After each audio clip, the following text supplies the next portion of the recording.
Pinangunahan ng Regional Police Community Affairs and Development Unit Cordillera Administrative Region ang isinagawang information drive para sa 243 estudyante ng Tacjan Elementary School sa Silan, La Trinidad, Benguet, na may layuning pataasin ang kamalayan nito upang mapanatili ang kaligtasan at kaayusan sa loob ng paaralan. Patrolwoman Lizelle Digman sa balita.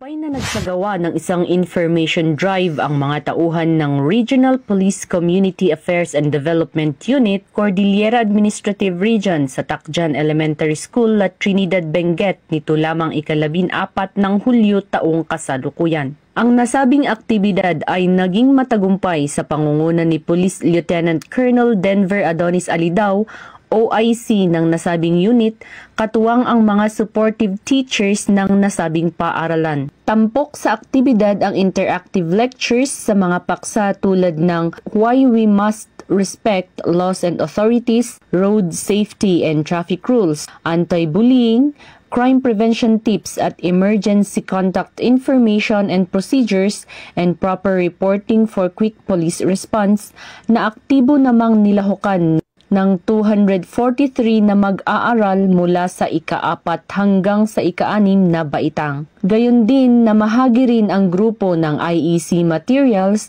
upang mas lalo pang mapalawak ang kaalaman ng mga kalahok. Layunin ng aktibidad na ito na itaas ang kamalayan ng mga estudyante upang mapanatili ang isang ligtas at maayos na kapaligiran sa loob ng paaralan. Nagpahayag din ng kanilang pasasalamat ang mga guro sa mga impormasyong na ipamahagi ng mga kapulisan para sa mga estudyante. On behalf of our school principals, Mark Carabin and Ann, Tacjan Elementary School is very much grateful for your coming here this afternoon. We're very much thankful because your coming here is very timely. Your lecture is very much helpful to them. With that, we are so much grateful. Thank you very much, and I hope this is not the last time. Once again, thank you so much. Patunay lamang na ang pambansang pulisya katuwang ang iba pang ahensya ng pamahalaan ay patuloy sa mga inisyatibong ito at nagbibigay diin sa kahalagahan ng kaalaman upang magkaroon ng maayos at maunlad na bansa para sa sambayanang Pilipino tungo sa bagong Pilipinas. Mula dito sa